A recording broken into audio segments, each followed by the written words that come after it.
welcome to the British Diamond trunk deck. I'm Andy, I'm down here behind you on your left, hello. Probably want to look that way, and you also want to be sitting down. We're going to go for a quick walk down the trunk deck and have a look at the pipelines as part of the monthly maintenance. We're just walking past a vapor dome on tank number 1. That's where the gas is sucked out of the cargo tanks, drawn down to the gas house for compression, and we burn it in our engines. In front of you, you can see the liquid dome for tank number 1. That's where the pump stacks come out. We've got 2 discharge pumps.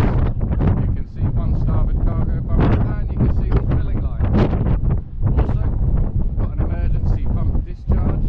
Never use that, don't really want to. And there's 2 safety valves that will lift if the tank's overpressurized. What I've got to do now is walk along the deck, and I'm going to be looking at all of these cargo lines. I'm checking for cracks in the insulation. I'm checking for any other leaks, any damage to flanges, and general condition of the paintwork, which I hope you'll agree is not looking too shabby on a 12-year-old ship. Mind the drips. Oh, sorry, I think I got you then. LNG Carrier. Hi Sarah, go ahead. Yeah, I can't tell the most reference to anywhere else apart from the screen. Don't worry too much, Sarah. It's okay. I'll come back in and get it. I'm just walking down the front deck now.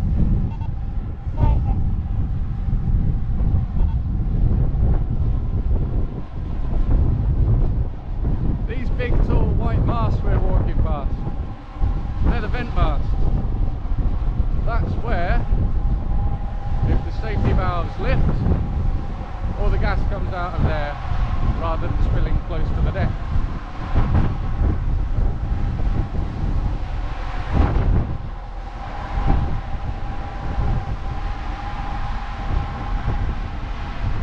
And I think I'll take you for a look at the port side manifold.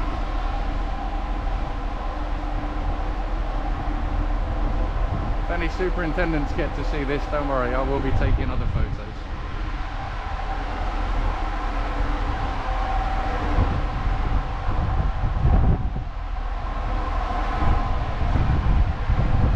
You might want to sit down for this bit.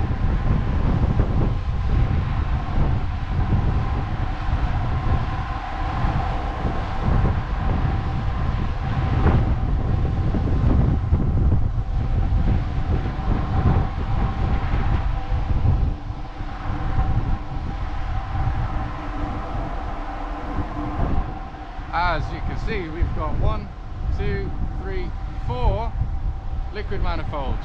They're the ones with the blue valves. And in the middle, got a vapor manifold. That's the one with the yellow valve. The liquid comes in and out, depending if we're loading or discharging on the blue ones. Vapor return or vapor to shore goes up the yellow one. Which means when we're doing cargo operations, absolutely no vapor is released to the atmosphere.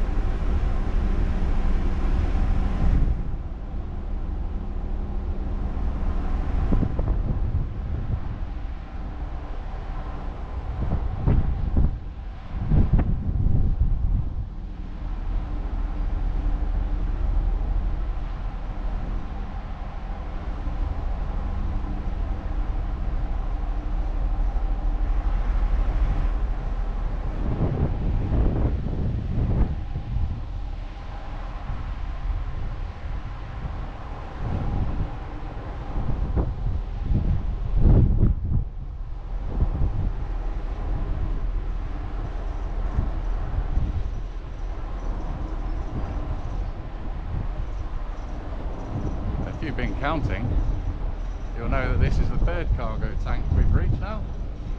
This is where it gets a bit more interesting.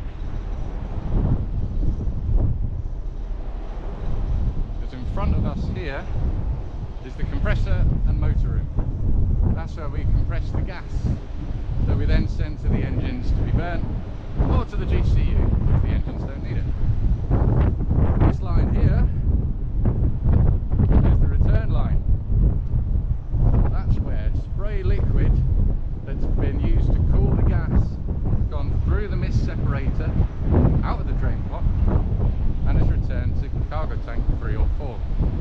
An eagle-eyed inspector did notice that there was a bit of icing on the line that routinely has cryogenic liquid running through it.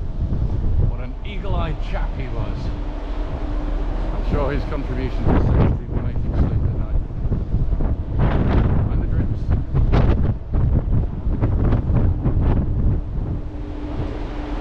This is an interesting, important pipe with a very important gauge on it. This tells us the temperature of the gas going into the gas house. Now we have to cool it to less than -80. We tend to cool it to more in the region of -105, -110. And we do that to make sure that everything that isn't methane, because we do get other gases in the cargo, ethane, propane, butane, we want everything that isn't methane to become a liquid again, so it can be removed. The cooler it is going into the tank, the less we have to cool it down, and the better quality going into the engine room normally. Now we get to cargo tank number 4. This is the one with the spray pump running all the time. Small pump we've got, smaller than the discharge pumps. Pushes out 50 cubes an hour on a good day, and that's what's being used to cool down the gas going into the compressor and cool down the hot gases that have been heated up by the compressor before we send it to the engine room. That concludes the tour of the trunk deck. I hope you've all enjoyed it. I hope no one's been sick